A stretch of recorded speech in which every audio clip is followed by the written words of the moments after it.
All right, just joining up, just getting on, closing out the first round. Sorry, I'm late. No, you guys are just gonna roll in like, where the hell did I come from? Oh,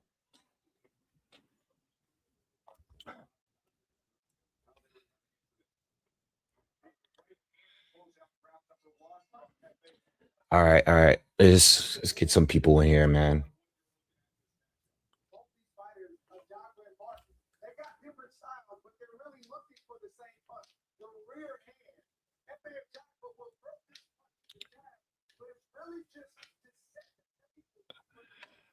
All right, I'm in. I'm in here. I'm in here. I'm ready to go.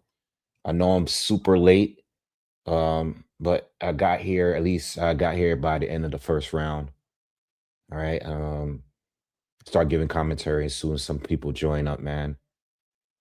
Um, what's up, Josh? Yeah, I'm just now getting on. As a matter of fact, let me repost this on Twitter real quick. Again, I apologize to you guys for getting on here late. Um, but I'm here. Yeah, I'd seen the KO. I saw it. I was doing my best. Especially because this fight is much earlier than because all the fights were knockouts. So this was scheduled to be 11:30 p.m., which is a whole hour, over an hour from now. But you know what? I'm glad it's starting early. I mean, I made it. Shout out to you that's gonna be here. I know it's not gonna be many people here, but um I didn't get to see the whole first round because I was trying to rush and get ready to get live. But I did see the last knockout. I saw the fight before that. Uh,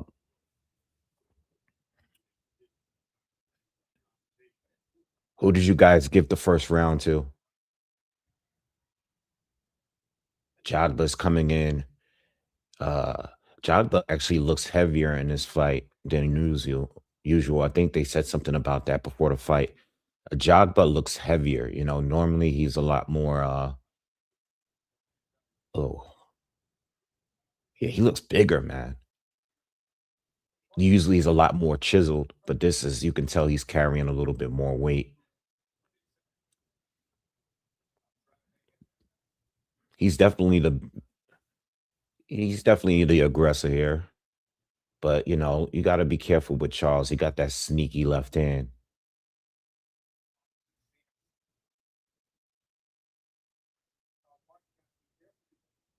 Yeah, I seen Charles Martin get caught with a couple right hands as I was getting ready.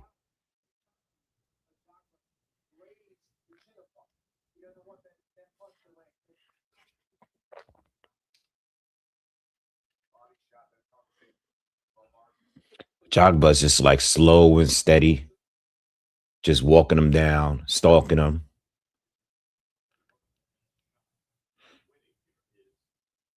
Ring looks small, right? Is it just me or is the ring kind of small for these two?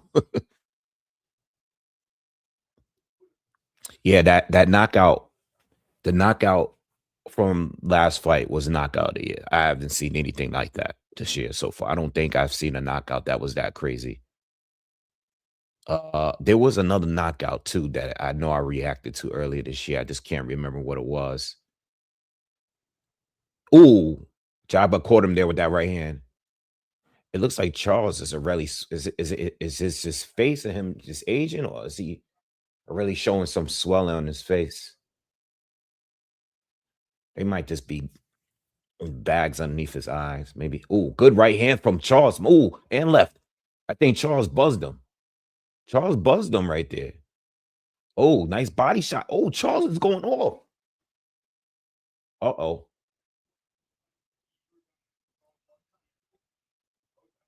Charles caught him. Charles caught him late.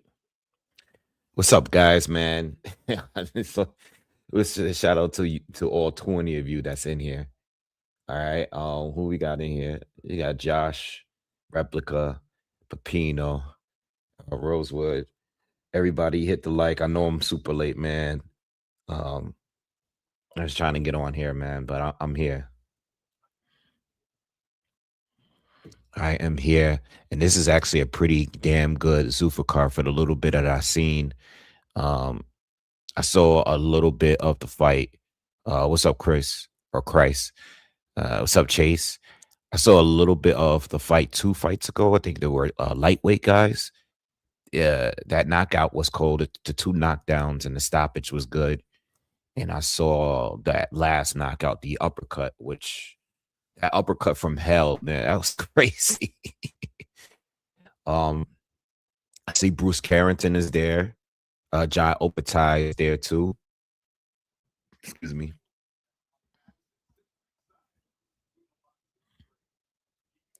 Yeah, it's been an underdog too. There's been 2 underdog wins so far. What's going on with what's going on with FA? Third round. Ooh, good right hand counter from FA. Charles looked like he's in a good rhythm so far. I mean, like again, we talking about FA Ajagba. One right hand. All it takes is one right hand. Ooh, Charles caught him with a right hook. Good boxing from Charles so far.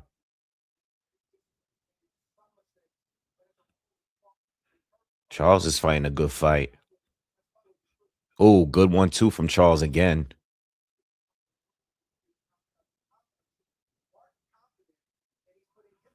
I mean, I put the money on I get plus 500 if Charles win. I thought that was just a little too wide. So I hope you guys, I mean, it's only the third round. This is a 10-round fight. And this is a heavyweight fight, so anything can happen. But right now, Charles is looking like the better fighter, better boxer. I mean, I told you guys he was the better boxer going into this fight. But let's see how long he can continue this momentum here because FA could just change it around with one punch. I actually hedged it with FA winning on points though. So if he were to knock out, ooh, Charles hit him with a big left. Yo, you know what it looks like? It seems like every time Charles lands a big shot, it looks like FA is hurt, but then he just keeps coming forward. Like the way he reacts to it, it looks like he's hurt. Oh, there goes Charles. There go. There we go. Charles is down. There we go. Charles is down, just like that. I just said that. I just said it. It only takes one punch with this FA. It only takes one punch. Charles got to start walking away when he gets knocked down because it looks like he doesn't want to continue. Oh, there it goes. I was just saying to you guys, I hedged it with FA winning on points, and then Charles gets dropped in the third. Charles is still hurt. He's still hurt. FA is going to stop him. FA is going to stop him. Oh, yeah, it's over. It's over. It's over. It's over. Hold on. Charles is trying to fight out of it. What happened? Oh, Charles Ben lost his mouthpiece. I didn't even see it. The ref took the mouthpiece out of his pocket and put it back in his mouth. Charles is gonna get knocked out. He's too tough. Yo, you tie up when you hurt like this. You got way too much experience to be doing this still. That's the end of the round? Damn. That round felt like it went by quick, right? It felt like a 2-minute round. Up. Spoke too soon. Yep. Charles was on the ropes for a little too long there. He moved to his right, but barely. He was still right in the line of fire of that right hand, and his hands were down. It took one mistake. Took one mistake. And then when he gets hurt, he still wants to fight out of it instead of tying up. You know? Replica City said they might have the best production in boxing already. I mean, I like it. I mean, I tell you one thing. the matchups on this one and the last card were really good. All right. Listen, if you're just joining us, we're in the fourth round. Charles Martin just got dropped in the fourth. I mean, I'm sorry, in the third, but he was winning up into that point. Um, Sorry for getting on here late. Hit the thumbs up for me if you can, real quick. Oh, Charles got caught with another right hand. Charles is getting knocked out. He's taking too many. He's down again. FA stood over him. Yo, Charles took 3 right hands. He's back up, y'all. He's back up. I don't know how he's back up, but he just took 3 right hands in a row.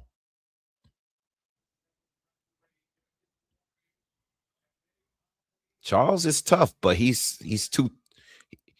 He keeps getting hit with right hands. He can't. He's.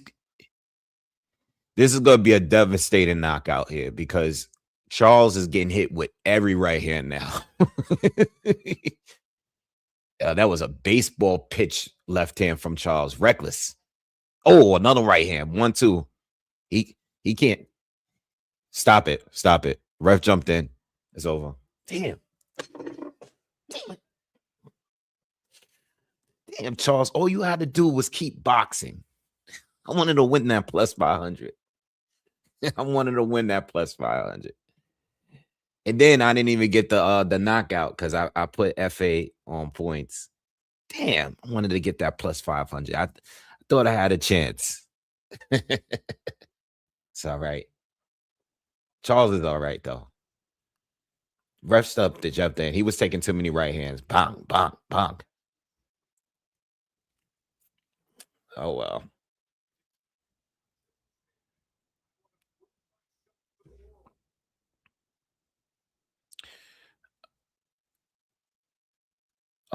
Well, I mean, it's a good win. Let's start out by saying that.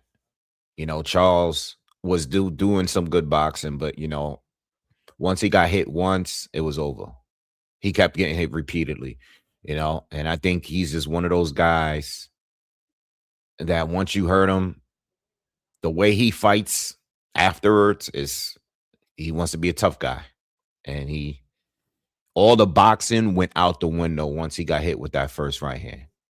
He went from not getting hit by any of them to get hit by one and then getting hit by all. And that's exactly why he lost the fight. Good win for FA, but now it's really all about like what can he do past this level? Because like I said in the breakdown, the Martin Bacoli he fought that night wasn't the Martin Bacoli that fought Jerry Anderson, if we being honest. You know what I mean? And that was still a draw, even though I think he won. I think he should have won. But it's a good win, and it's a good fighter to have over there in Zuffa. Like I think being that Turkey's involved and this is the Dana White UFC type of thing, right? I'm gonna assume now that the matchmakers are looking for knockouts, right? All the fights we saw tonight were knockouts, right? Pretty much. Yeah, Stipe, yes, absolutely. Get Gile Zhang over there. You know what I mean? Even if they're old guys, Charles Martin, older, get some guys over there that, because I think that's the one thing that they can do is do the matchmaker, get some young guys like the 2 guys that fought a couple of fights ago, some younger undefeated guys. Both guys had no losses, right? And the favorite actually got stopped. Get the younger guys in there that's motivated, that want to throw hands. Get some older guys that can punch. We saw, I didn't cover the fight, but we saw Hot Rod stop Volzdik, right? That was a great fight. In fact, I want to go on and say that was probably the best fight on Zuffa up to this point. I think that was the best fight we've seen. If you guys see, I didn't see it. I didn't go live for it. But that Volzdik fight where he dropped down Kalajic Hot Rod, He dropped him like 3 times earlier in the fight, and then out of nowhere, Kalajic came back and destroyed him and dropped him twice, you know? So I think with Zuffa so far, I mean, they got the right people for the commentary. They got Max Kellerman, they got Andre Ward, they got Antonio Tarver, they seem like they got, whoever was available, you know. They got all of the right guys. I mean, with time and they expand and they change the location because right now all the fights is in this small room here. Um, has anyone asked me in the comments? Answer me in the comments, but does anyone know anyone that's been to an event here out of these first three? Are these tickets just going for sale like normal tickets? Because the rooms are really, really small. So the tickets must be really, really limited. So are these tickets public tickets right now? Because the rooms look like they're really tiny. It's this really small room. It reminds me of the rooms where they had the events during the pandemic, you know? So um I want to see how it looks when they begin to expand. They're getting some names over there. They got Jai Opatai fighting next in March. They got Ajagba, who used to be a prospect. Um, they're gonna get more people over there. Said Bacoli versus FA next. I don't want to see that rematch. The first fight wasn't really that good.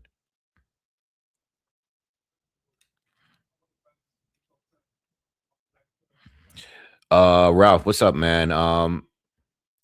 Well, they're limiting it to 10 rounds for now because these are not championship fights.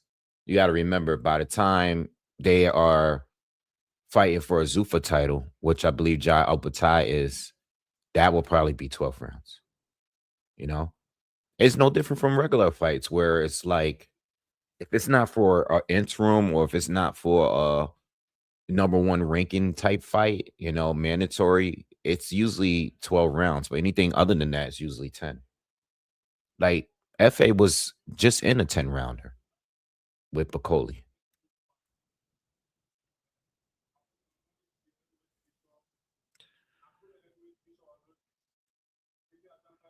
Oh, you did? Yo, you bet hot rod for that fight for plus 14. That's crazy. Plus 1,400 is good money. Good for you. You said it's a few hundred people. Okay, yeah, yeah, yeah. It looks like that. And it doesn't even look like it was full. Yeah. I don't feel like, I mean, from what I said in the breakdown, I do see improvements, right? And I think it's more about his punch selection more than anything. Um, I think if Charles had a little bit more power, he would have put a Ajagba down. You know what I mean? Um, Zhile Zhang is a good opponent. I know Zhile Zhang is old, but I think Zhile Zhang has a similar style. I don't know if he beats Zhile Zhang. I don't know if he beats Zhile Zhang. I don't know if he beats him. You know why? Because Zhile Zhang he's more durable than Charles Martin.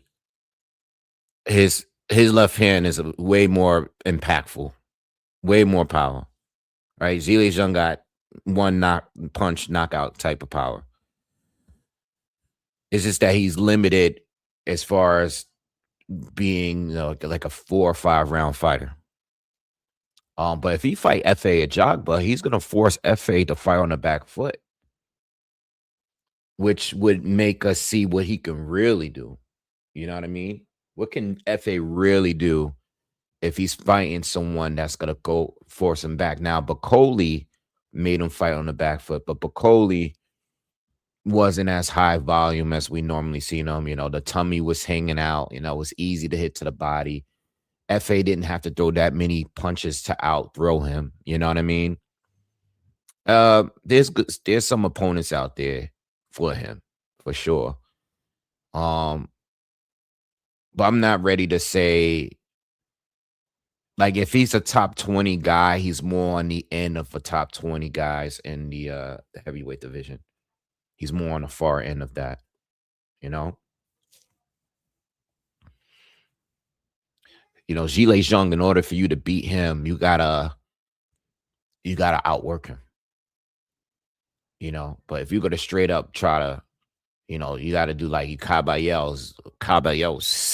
Even Caballero got dropped in that fight. People forget that part, you know. Speaking of Caballero, and I was gonna talk about this in the morning. Um, I got off tomorrow. I think everybody's off tomorrow, but I was gonna talk about this in the morning about Usyk and him being uh Caballero. I mean, yeah, Caballero being his WBC mandatory now. And you know, I know Usyk supposedly. I mean, first he was supposed to fight Wilder, now he's supposed to be fighting some kickboxer or something like. You know, at the end of the day, I think Usyk has earned the right to do what he wants to do and get a fight, a voluntary in there. But when you're a champion, you have to hold that responsibility of defending those titles. And when you hold 4 titles, well, he owns 3 now. There's still a lot of, oh man, Antonio Tarver got them teeth, man. Yeah, he got them too. Yo, Tarver, man. Why when these guys get the teeth like Cam, right? Cameron. Why when they get the teeth, why don't they get it like where they darken the teeth a little bit to make them look more realistic? Why do they get the big fat chiclets, the candy looking teeth, the cartoon looking teeth? Like his teeth look crazy. He got the big ass veneers. Why do they do that? Just get they look crazy.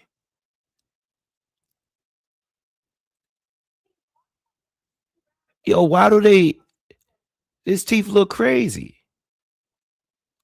Anyway, it just threw me off. They get the teeth, get when you go, I mean, especially these guys got so much money. Get the teeth where like, you know, darken in between, you know, make it look realistic. Like I've seen people that got veneers and they smooth in right with their gums. You know what I mean? When they get the crispy white teeth, they don't look real. They're wider than your pocket square that he has in his jacket. Oh, Atama destroys FA, but uh, in my opinion, Moses Atama wins that. I think he wins, but I think Moses Atama beats a lot of people right now. But I think that the one thing about Atama is that it's still a lot of unknowns. Like, I mean, I'm basing it off the eye test. Off the eye test, I think he beats damn near everybody. But based off, I mean, we don't even know how he can do if he had got some rounds in there. You know what I mean? But Jermaine Franklin, I think, is going to go to rounds with him.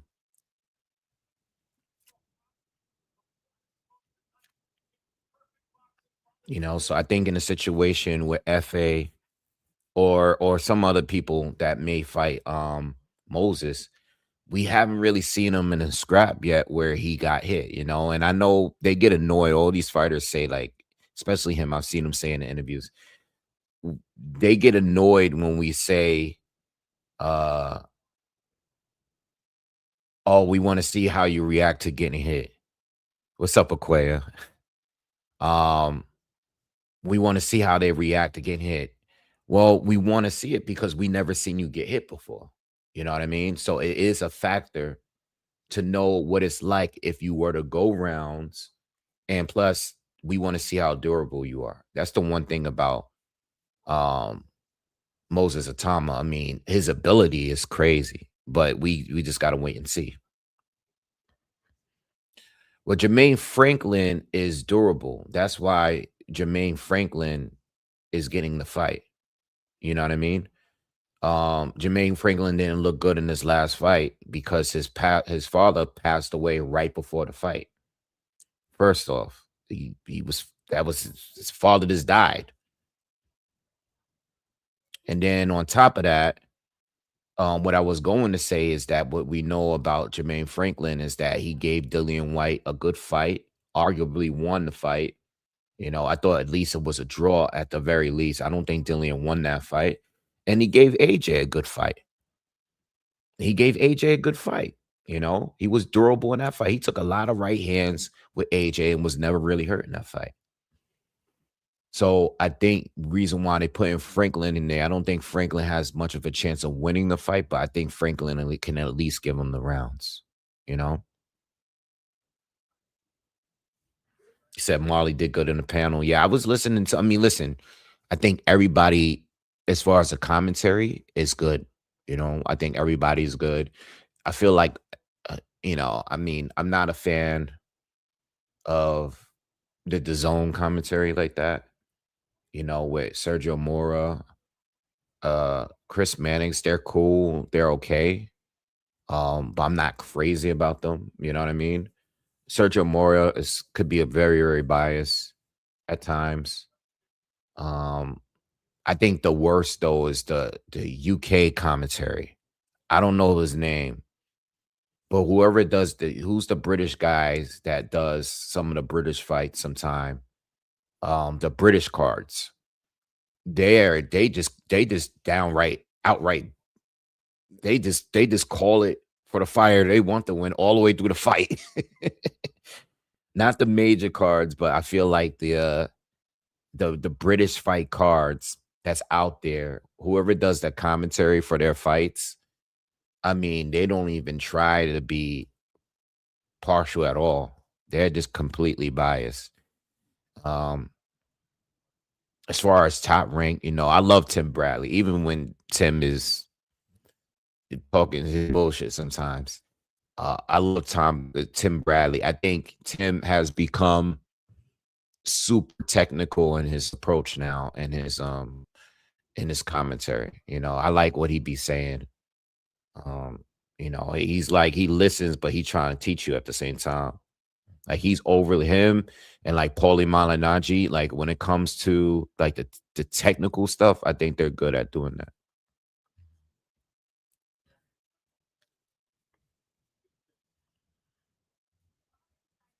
Yeah.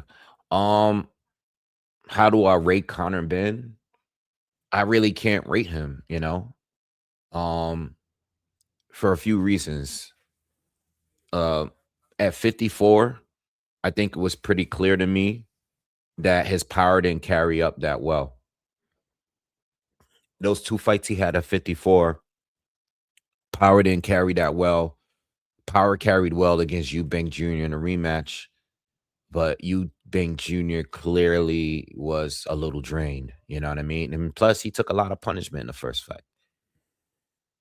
Um, but at 47, I don't know. How's he gonna look trying to make weight? And he hasn't been there in 4 years. I really don't know. I really don't know. Um, Daniel Dubois against F.A. Ajagba at one point was a topic on my channel. Okay.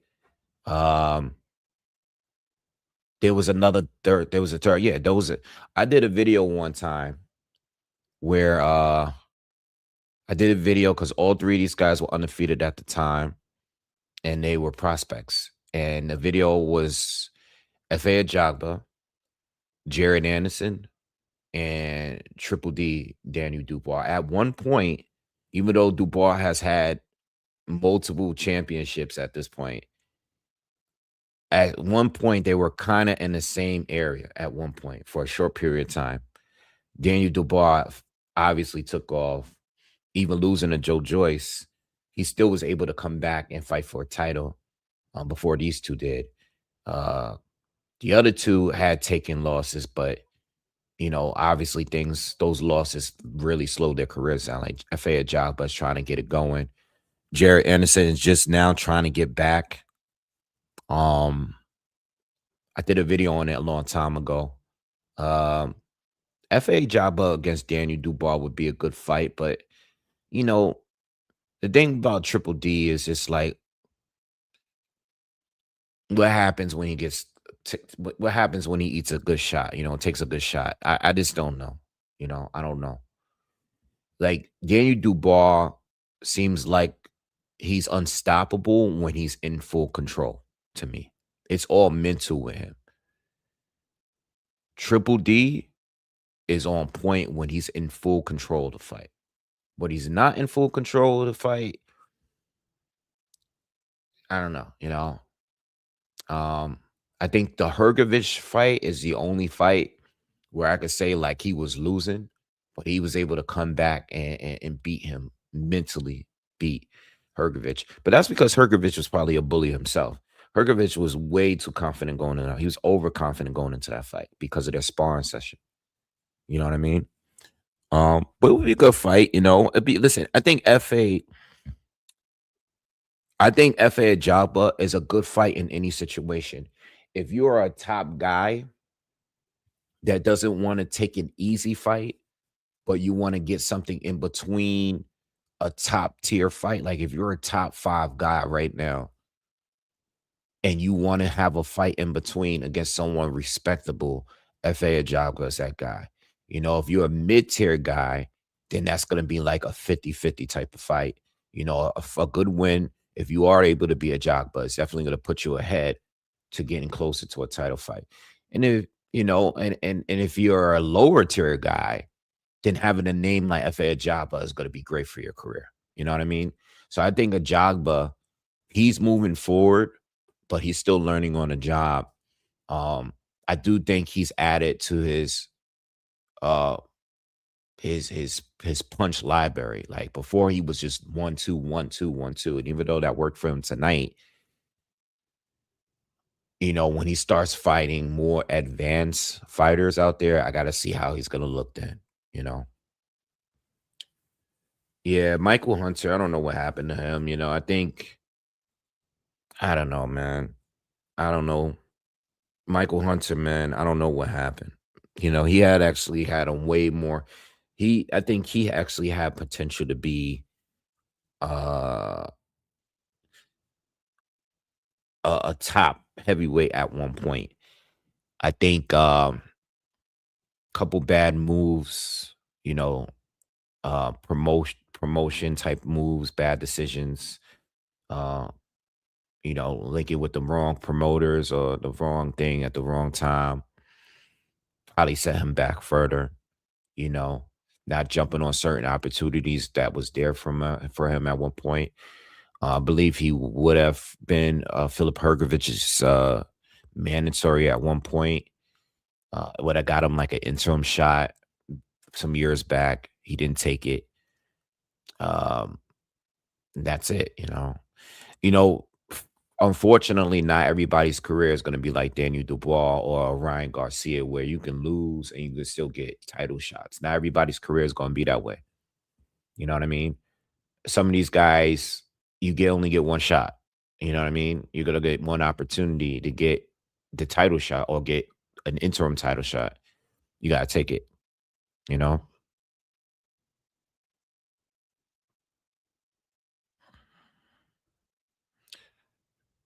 what? Well, revolution. What credit do you want me to give? Do you want me to say he's the best in the world now? I'm being real. Like, what do you want me to say? I feel like I'm saying everything that's realistic as far as moving forward and who he could potentially fight moving forward. Um, he is a good fighter, but he just beat Charles Martin. You know what I mean? Um, there's still levels. So we're not gonna just jump out the window and be like, whoa, okay, he just beat Charles Martin. He's the top guy now. No, like, what do you want me to do? Glaze him? I'm not gonna glaze him. It's a good win. It was a good win, you know? What do you want me to, you know? He was negative 950 if he won the fight. He was a heavy favorite to win this fight. I'm not gonna glaze him for beating him. It's a good win, though. It is a good win. It's a win in the right direction. But I don't know. I think sometimes, certain fans of people, as soon as they win a fight, it's like, all right, yo, I want to see him in there with Anthony Joshua next. So I want to see him in there with, like, what do you want me to say exactly? You know, it's a good win. But I also saw Charles Martin outboxing him for a few rounds before he got dropped. You know what I mean? So there's things that he can still work on, and there's nothing wrong with being critical while doing that, while giving him his props, you know?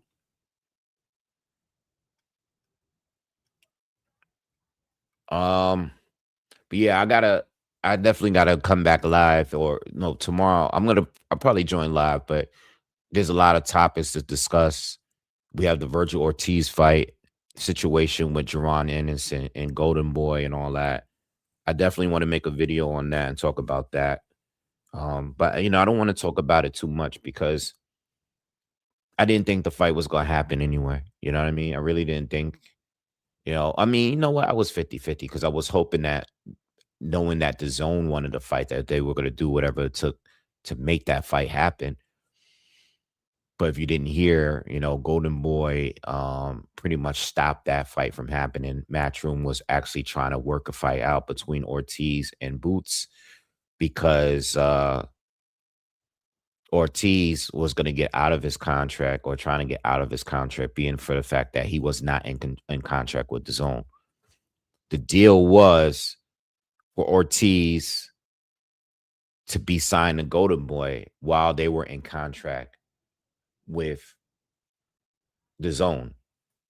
Since the contract expired, Ortiz tried to wiggle his way out of the contract, get the fight with Boots on Matchroom, and move forward from there. But Golden Boy got wind of it, and they pretty much shut it down. Okay, because now they are in talks to um, re-signing with the zone. Okay, so we'll see. We'll talk more about that tomorrow. Uh, Talk more about Fabio Wardley and not Fabio Wardley. I already made Fabio Wardley and Daniel Dubois is official now. I know I went live and talked about it the other day, but now it's officially happening, right? It's signed and sealed. Usyk has his mandatory with the WBC. Will he fight Caballero? I mean, I think he should go to Germany. We saw what happened in Germany. Listen, I know Usyk wants to do his fight thing with one of these other guys, but look, I the way it looks now, fight Caballero, because I thought Caballero or Worley was the most deserving of it. Those two should have just been fighting each other, and the winner should take Usyk. But since that's not happening now, and Caballero is a new mandatory, Usyk should fight Caballero. Worley's gonna fight Triple D, and the winner of those fights should fight again for the title. I mean, not that I want to see Triple D and Usyk fight for a third time because I don't. But you know what I'm saying? If Worley is able to beat Triple D, he should just be fighting the winner of Caballero and Usyk. You know? Yeah, I saw the interview. I didn't see the entire interview. I saw probably about half of the interview with Jamal Charlo and Cigar Talk. Um, he's calling out. I know he called out. He's been calling out Boots. He's basically been calling out everybody. I think I did see an interview with Eddie Hearn like a month ago where he said that they tried to reach out to Charlo and they turned it down. I don't know how true that is. But Charlo's saying he wants smoke with everybody. He called out Virgil. He called out Boots. He called out Errol. You know what I mean? He talked about his brother and his relationship with his brother. But he made a lot of good points, What Jamel did say is like, nobody took my belts from me at 54. But this is the problem when it comes to that. The reason people are overlooking you is because you just wasn't in the ring. You wasn't fighting. You wasn't talking about fighting. That's what happens when you what's up, boxing bros? What's going on? This is what happened when you stay on the bench for too long. People tend to forget about you. You know what I mean? And that goes with anything. If people are not seeing you fighting, you're no longer a champion. No, you didn't get stripped, but you did go up and fought Canelo. Everybody remembers you based on your last fight. You know what I mean? This is what boxing is all about. What have you done lately? With that being said, we seen you lose. It wasn't the most honorable loss. You know what I mean? Because you basically played survival in that fight with Canelo. And then you go 2.5, almost 3 years now without a fight. People are gonna forget you, bro. That's just the way it works, you know? Um, and move on. And now 54 is a whole bunch of newer people. And even though, the one guy that people wanted to see him fight back before he stopped boxing was Tim Tszyu. And they took him out, you know, Fundora and uh Bakram, they took him out. So there's a whole new division now. All of the guys that was at top when Charlo was there, like he mentioned Tony Harrison. He mentioned Brian Castano. He mentioned Erickson Lupin. What's Tony Harrison doing right now? What's Brian Castano's doing? I think he's retired. He's never fought again since losing to Charlo. Lupin is still around, but he's losing he loses all the top fights he's been in. And now Jamel's older and inactive. I think Jamel needs to just get back in there, man. Throw him on a card. You know what I mean? And that's it. But it was a good interview. I gotta watch the rest of it though. I watched like a little bit more than half of it. It was a good interview. Najee has a great style for interviewing people. I think that he makes the fighters comfortable in speaking with them. So I think he does a good job. Yeah, Boxing Bros, yes. When he said that, he said it, he explained it. First of all, he was like so excited after a loss. And then when he first did an interview, I think he said something about like, he felt the power, his power, he felt a body shot or something. And then at that point, he just didn't want to get knocked out. You know what I mean? Wasn't a good way to go out. And then when you go inactive for so long, people are gonna forget that you was undisputed at 54. Nobody took your title, but none of the people that you beat are boxing right now. It's a whole new crop of dudes. You know what I mean? People do forget you real quick. Jamal Charlo was the better twin. At the end, Jamal Charlo was the better twin because Jamel kept improving where Jamal never leveled up to me. Jamal in the beginning was the better talent between the two. If I'm being honest, in the beginning, I thought Jamal's power, he was naturally bigger. His power was he was more powerful. Uh he was more explosive. He had the better jab. They both have really good jabs. Jamel was the better mover between the two. He was probably a little quicker, but Jamal to me had more potential. But once with Jamel switched coaches and left Ronnie Shields, Jamel, once he started getting that knockout, when he knocked out Jackson, Julian Jackson or John Jackson or whatever his name was, he changed after that. And he was way more athletic and knew how to use. I mean, he already had a natural ability, but once he started becoming a knockout artist, he surpassed Jamal. I mean, he surpassed Jamal. Jamal kind of stayed.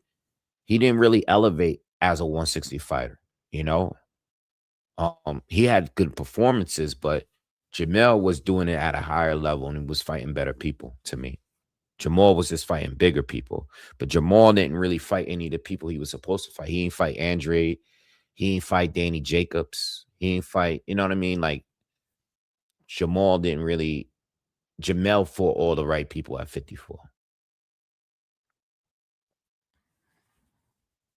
Yeah, so that's how I feel about that. Jamel had the better career.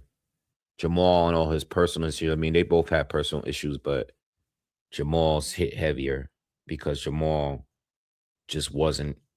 I mean, he still ain't all the way there. It is what it is. Charles Martin got knocked out in the fourth round. He got stopped in the fourth round. All right, guys, I'm not gonna stay on long, man. Again, I apologize for couldn't getting on so late. Um, but at least we was able to watch the outcome of the fight and everything like that. But I'm definitely gonna be here tomorrow. Tomorrow's holiday, gonna be off, so I'm definitely gonna check in with you guys and do some content tomorrow and on Tuesday. I'm gonna try to give you the breakdowns. I'm trying to give you the Ryan Garcia card breakdowns starting tomorrow. I don't really care for the main event, but the undercard is fire.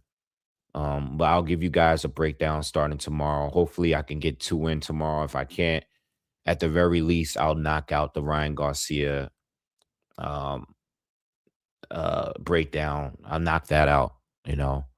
Um Ryan Garcia is very difficult when it comes to doing his breakdowns because I really don't know how to rate him.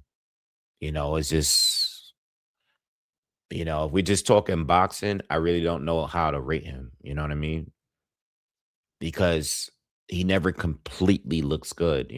He has his moments where he looks elite, and then he has moments where he just looks regular. You know what I mean? But I do want to talk a little bit more because I was watching a fight with him and Rolly the other day, and I do want to talk a little bit more about that in the breakdown. So I'm gonna do a breakdown tomorrow for that. I'm gonna try to give y'all Hitchens and Duarte too, because being that if we're looking at this card right, I'm doing film study on one fighter, but some of the other common opponents, a lot of common opponents on this card, right? Because Ryan fought Oscar Duarte. And I'm watching a little Oscar Duarte against Ryan, and they both fighting on the same card. You know what I mean? And then and then maybe by Tuesday I'll try to get you guys who's the Antoine Russell breakdown. This is a good card. All right. I think Frank Martin's on there too. I'll get you the breakdown. So hopefully I could get you the guys the breakdowns by Wednesday. Um, yeah. We'll talk about it.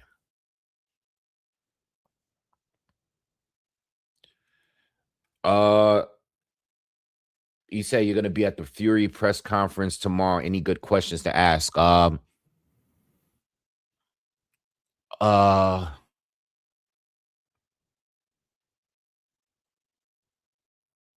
hmm.